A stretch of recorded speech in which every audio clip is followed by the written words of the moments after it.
Game of Shebek.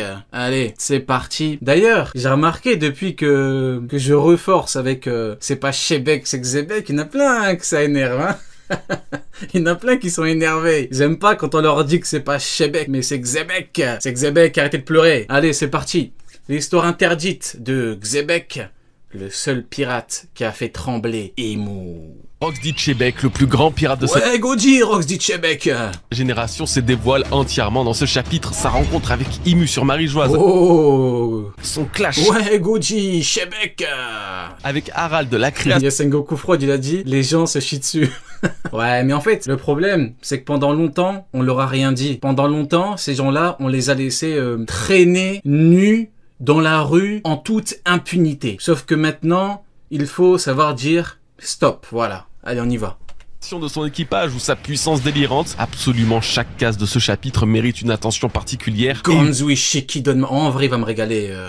Il va me régaler, Goji. Allez, c'est parti. Car c'est encore un de ces chapitres qui va changer votre vision de One Piece. D'ailleurs, dites-moi en commentaire en quelle année vous avez... Goji, il dit Shebek par rapport au bateau B. Il est là le problème. Il est là le problème. C'est un foutu petit bateau, le Shebek. Un foutu petit bateau méditerranéen. Un petit truc rapide de merde. Mais nous, on parle de Rox dit Xebec, le GOAT.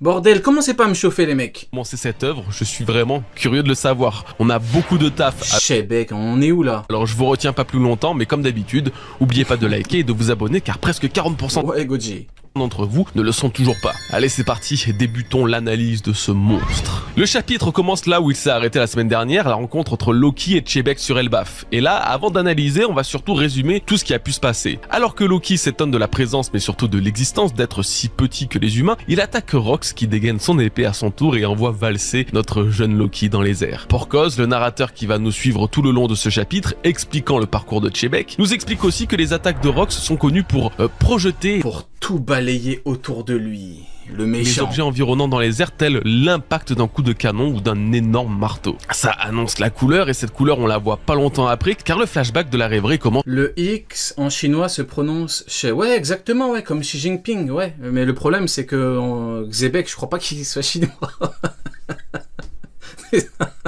C'est ça le problème.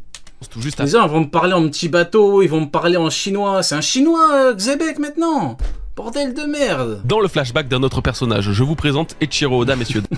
Dames. Non, en vrai, les gens prononcent comme ils veulent, je rigole. Je m'en fous. De vous à moi, c'est juste parce que je trouve ça extrêmement moche, Shebek, et que voilà, petit bateau, on parle d'une légende. Mais bon, c'est pas grave. Vous pouvez applaudir. Mais on va pas se plaindre non plus car on mange très très bien. Nous découvrons Ah ouais, Oda il nous a régalé. qu'il y a 56 ans, un homme vêtu de noir aurait kidnappé 5 rois de la rêverie. Cet homme, c'est Shebek et il est Le actuellement fameux Shebek. Vas-y, j'arrête de faire le con, j'arrête.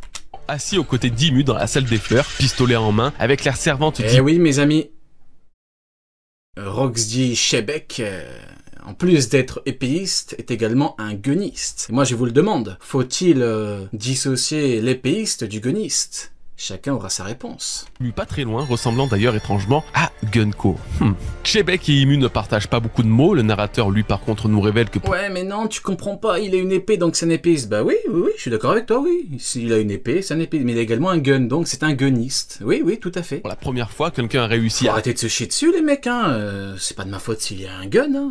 accéder à la zone Non, à croire, c'est moi qui ai dessiné le gun. C'est pas moi qui suis connu pour rajouter des trucs ou effacer des trucs dans les chapitres, hein. Rappelle, hein. Avec le SO qui est tout 0, hein. Ça rappelle. profonde de Marie-Joise, la salle des fleurs. Ils ont effacé la goutte de sueur. On se rappelle de vous, hein. On n'oublie pas. Cet homme, grand admirateur de David Jones, ne pouvait rien faire. Voilà, donc là, je vous laisse admirer un très grand épéiste utiliser du sword skills. Hein. Là, on peut voir, il est en train de littéralement traumatiser Imu avec son swordmanship. Mais en partant, mot au roi du monde, un jour je reviendrai ici même. Ouf, il fait chaud, hein, mais attendez, c'est Le pas swordmanship du guniste. fini. Alors qu'il tentait de s'échapper de Marie-Joise, Rox On va se régaler aujourd'hui. contre Harald et tous deux s'affrontent dans un clash de haki des rois exceptionnel, comme rarement vu, si ce n'est avec Roger et Barbe Blanche, ou Luffy et Kaido, ou même encore Kaido et Big Mom. Encore une fois, le narrateur explique que le choc de cette confrontation a anéanti tout ce qui se trouvait dans un diamètre 5 km. Rendez-vous compte de la maladie mentale. Incroyable, beaucoup trop fort. de 5 km. Pendant leur clash, Harald et Rox se présentent respectivement. La rencontre, elle est tellement magnifique. En fait, moi, ce qui me fume, c'est que, vous voyez, moi, des fois, quand je réacte un chapitre, je rigole devant beaucoup de puissance. Vous voyez ou pas? Je rigole beaucoup. Pourquoi? Parce qu'en fait, je sais pas, c'est instinctif. C'est tellement fort, c'est tellement puissant, tu rigoles. Pour eux, c'est pareil. En fait, c'est tellement, comment dirais-je, t'es tellement face à un truc de fou, t'es obligé de rigoler. Tu te dis, c'est quoi ce truc de zinzin? Et là, ils ont eu la même réaction. C'est beau. C'est beau. Ils finissent par repartir en fuyant ensemble. Quasiment déjà des bros, hein, alors qu'ils viennent de se rencontrer. D'ailleurs, je rappelle que pendant le clash, l'amiral était à terre en train d'agoniser dans son propre vomi. Je rappelle que là, donc le truc de 5 km a dû le faire valdinguer. Ça, je dis rien. Pour preuve, ce soir, on va se régaler, je suis en pleine forme. Rox dit à Harald qu'ils devraient tous les deux se rencontrer à nouveau s'ils venaient à survivre. Sentiment non partagé par Harald qui prendra la décision. Aujourd'hui, ouais, effectivement. Sur Manga Plus, j'ai vu 2,5 km, mais le problème, c'est que dans la version anglaise, c'est 5 km de mémoire. En fait, c'est toute la problématique des trades. En fait, les deux trades officielles, t'en as une, elle te dit 5, une qui te dit 2,5. Compliqué, il faut croire qui la FR, l'anglaise De sauter dans le vide, du haut des 10 km de Redline, ne faisant que passe d'admiration que Chebek avait pour lui. Pour finir, nous découvrons... En vrai, 2,5, 3, 4, 5, c'est beaucoup, c'est tout. Bon alors, grâce au narrateur, que l'amiral... Le fait est que l'amiral est en train de se chier dessus, c'est le plus important. Attaqué par Rox est mort de ses blessures, que le gouvernement a mis une grosse prime sur sa tête, mais que son montant... Peu importe, 2,5, 5, 10, 15... C'est encore inconnu. Harald... one-shot un amiral, comme Xebec, c'est tout. Et que pour s'enfuir, Chebek a intercepté des tribus célestes dédiées au Tenryubito, a détruit une... Tu penses quoi du niveau d'Harald du coup? Bah Harald one-shot un amiral. Tu le ramènes à Kainu, il est one-shot. Ouais mais non, pourquoi tu dis ça? Bah je sais pas, peut-être qu'il a choqué Xebec qui, lui, a littéralement chié sur un amiral qui est l'équivalent d'Akainu en même pas une minute. Harald non prime, one-shot un amiral. Oui, vous m'avez bien entendu, oui.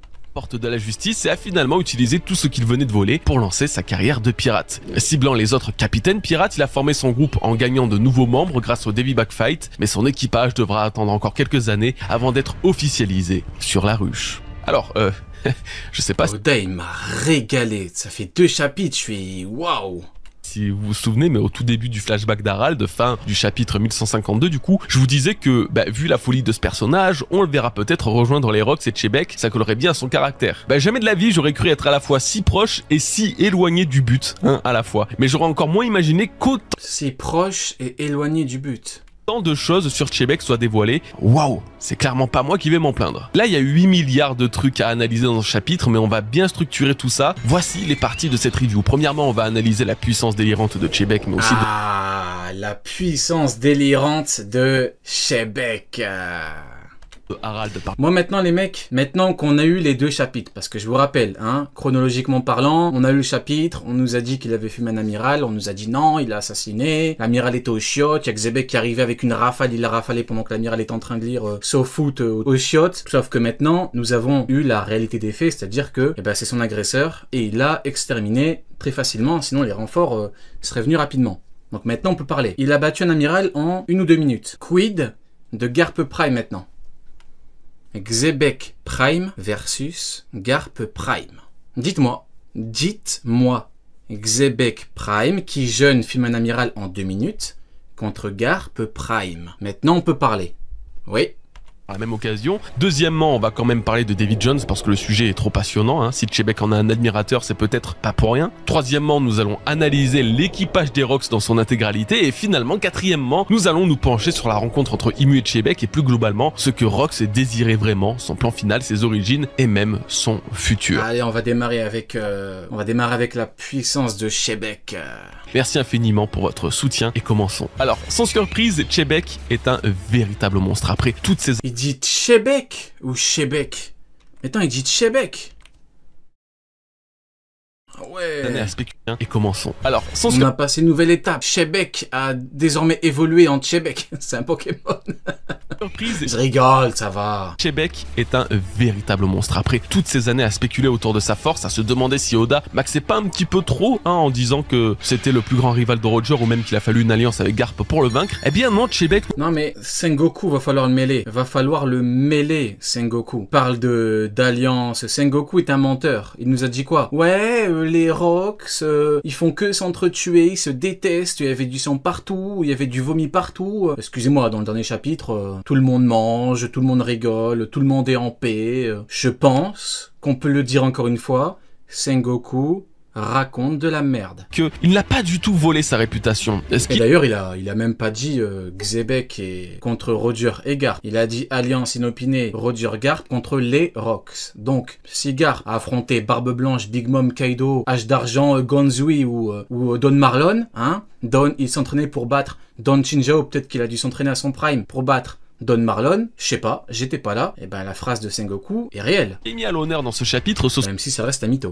sont ses compétences au sabre. Chebek est un épéiste de malade et a une force dépassant l'entendement. Mais surtout, il a un style bien à lui, des attaques à l'épée impactant tel un marteau, quoi. Donc c'est une utilisation rarement, voire même jamais vue dans One Piece, en tout cas pas au point où ce soit littéralement expliqué par le narrateur. Il y a bien Ryuma avec l'ombre de Brook qui semblait transpercer la roche comme un canon, mais rien de comparable à ce qu'on a là en fait. Alors, Un marteau géant, un coup de canon. d'où ça vient et y a-t-il une explication? Pendant que l'horrible Mid nous parle de qui? Nous parle de S-Hawk. Y a Vista qui lui chie dessus. C'est terrifiant, je suis terrifié. Particulière. Directement, je pense à une utilisation particulière de son acquis de l'armement. Oui, simplement car c'est un effet typique qu'on retrouve dans ce pouvoir, je pense au fameux Ryuo de Wano Kuni qui permet de projeter son acquis pour toucher une cible sans contact direct. Bon alors lui, Chebek, il a le combo acquis de l'armement de fou et acquis des rois de fou, mais en tout cas ça a l'air d'être sa particularité. N'oublions pas également qu'il est dans le top de Kaido et que tous sont des utilisateurs experts dans le acquis des rois revêtis. D'ailleurs, l'attaque de Chebek contre Loki m'a encore plus fait rappeler Roger, il a la même position que ce dernier quand il allait affronter Barbe Blanche au chapitre 966, mais surtout, Roger aussi a utilisé une attaque pour repousser quelqu'un. Ah ouais, hein. Quand le mec est beaucoup plus fort que l'autre mec, il a pas besoin de parler chinois, de parler 48 langues, de reporter pour, hein. Mais bon, comprendra qui pourra, j'ai envie de dire, hein. Effectivement, toujours au chapitre 966, il nous dévoile pour la première fois son Kamuzari contre Oden qui le prend plein fouet et devinez quoi? Regardez-le, il a vu l'enfer là, Oden. Il a cru que c'était le diable. Trace de coupure, rien du tout. Par contre, Oden a volé sur des dizaines, voire même des centaines de mètres. Pourtant, le Kamuzari de Shanks, lui, a bien coupé tout ce qu'il y avait sur son passage, comme nous l'avons vu face à Kid. Donc, est-ce que Roger a utilisé une attaque inspirée par Chebek, étant donné que les deux se sont déjà... Est-ce que Roger a utilisé une attaque? S'inspire de Chebek. Confronté à plusieurs reprises, et pour la dernière fois sur God Valley. En tout cas, il doit très probablement savoir tout trancher avec son épée, car au dernier chapitre, le capitaine des Rocks a découpé une montagne en deux. Les coups de marteau qu'il met seraient cependant encore plus puissants que le tranchant de Salam. Et justement, parfaite transition, parlons de Salam. Alors, à voir comme ça, elle a l'air de tout ce qu'il y a de plus banal, hein. Elle ressemble beaucoup à celle de Shanks et Roger, justement. C'est un sabre, voilà. Mais justement, quand on sait que le... Ouais, va falloir en parler. Les gens qui maintenant chient sur Goldie Roger, mais... La culture de l'instant, les mecs. La culture de l'instant. Quand il y a eu le flashback d'Oden avec Roger, les gens étaient là. C'est le GOAT.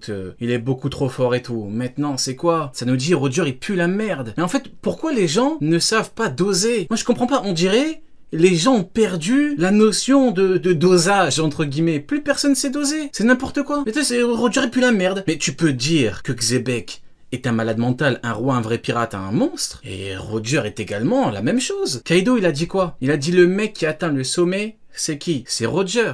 Y a pas de débat en fait. Il a pas parlé de Xebec. Il a pas parlé de Chebek. Il a dit Roger. Qui de mieux que Kaido qui a côtoyé, je sais pas moi, son ex-capitaine, donc Chebek, hein? Qui de mieux que lui pour parler de lui dans son top? Il l'a mis, donc il est pas amnésique, Kaido. Hein, Kaido, il est pas fou, il est pas con. C'est pas un débile mental, Kaido. Il a montré dans un groupe. Il pense à lui. quand il parle de puissance. Pour le sommet, il a dit quoi? Il a dit Gold, dit Roger. Roger. Le problème, c'est que les gens, ça c'est les gens qui écoutent trop les cons comme Sengoku qui racontent de la merde. Vous voyez ou pas? Ouais, il y a une alliance. Les gens, ils pensent que t'as eu Garp et Roger contre Xebec et que... En fait, les gens, ce que j'aime pas, c'est qu'ils sont à deux doigts de nous dire que Roger, il a supplié Garp pour qu'il l'aide à combattre Xebec. Mais s'il vous plaît, les mecs, s'il vous plaît. Avec lui, il y a Rayleigh, il y a Gaban. Vous croyez qu'il a besoin de Garp pour affronter un mec en 2 contre 1? S'il vous plaît. Enfin, c'est quoi ces conneries encore? Le bateau de son fils se nomme le sabre de Chebek. Mais n'importe quoi, ils nous disent que Goldie Roger c'est une fraude, mais vous avez serré. Est-ce que c'est cette culture de l'instant de fou là?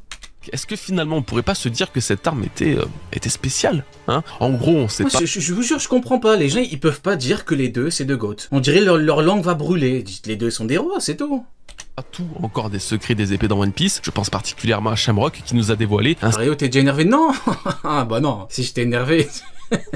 Je parlerai autrement, non. C'est juste qu'il faut pas prendre les gens pour des cons, ça y est. Sabre exceptionnel capable de se transformer en Cerbère. Moi j'ai eu tendance à assimiler ça directement à un pouvoir conféré par Emu, puisque le Cerbère est une créature mythique au même niveau que les yokai du Gorosei, et donc qu'Emu en tant que diable puisse donner naissance à des monstres pareils. Mais il reste totalement possible et probable que le sabre de Chebek cache lui aussi un pouvoir spécial, une particularité, qu'elle soit monstrueuse comme le Cerbère, ou alors qu'elle soit liée au haki de son utilisateur, tel le Enma de Zoro. En tout cas, si le haki reste la théorie la plus logique expliquant les attaques de Chebek, son sabre doit forcément avoir un secret pour que, comme je le disais, le bateau de son fils, le haki de Chebek, remporte Chebek le guniste, son nom. Mais si Chebek est un monstre, son opposant aussi, et ça il faut en parler. Harald est terrifiant face à lui. Voilà, on savait depuis le chapitre 1137 qu'il était considéré comme un excellent guerrier, mais au point de rivaliser avec Chebek, j'avoue que je pensais pas. Waouh, en tout cas il fait clairement... Au point de quoi? Excellent guerrier, mais au point de rivaliser avec Chebek.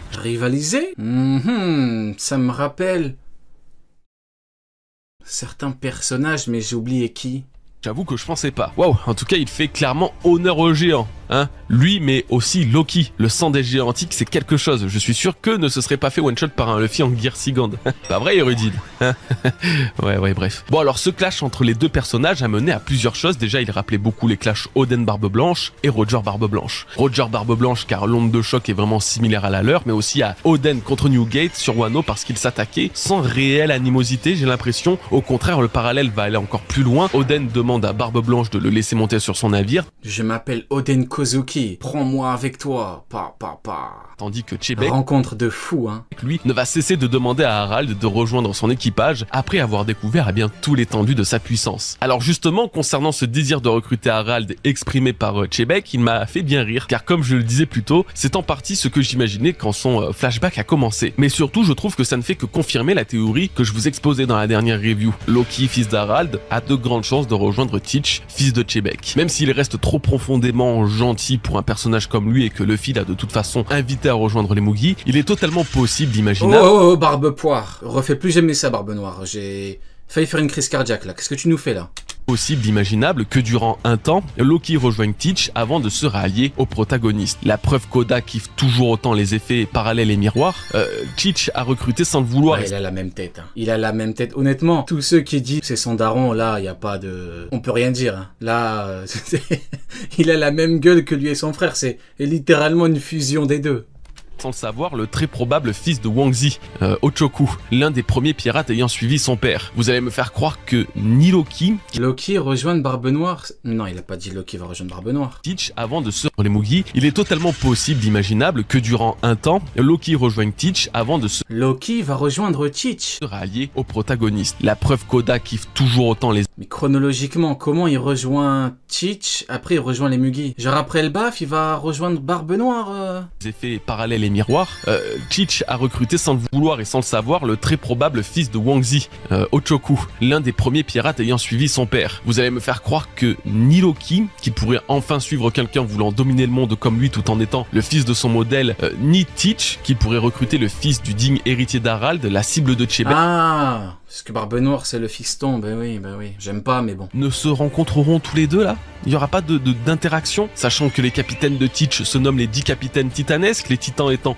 une référence directe aux 12 titans grecs, des divinités enfants, des dieux à la force exceptionnelle, et que littéralement un titan représente un être géant, immense, énorme. Teach passerait non plus de 10 capitaines titanesques, mais bien à 12 avec Caribou qui vient de le rejoindre, mais Caribou, eh ben... aussi Loki dans le futur, tout s'emboîte à la perfection. Pour parler un peu de Loki, car après on aura d'autres sujets plus importants à analyser, je me suis dit qu'il s'est mis à vouloir utiliser un marteau, suite au style de combat de Chebek peut-être. C'est vrai, pourquoi est-ce qu'il est passé d'un cannabo à un marteau tout d'un coup? Ça pourrait être un beau clin d'œil, même si... oui, avant il était cannabiste, hein, et maintenant il est martiste. Est une arme exceptionnelle. Oui.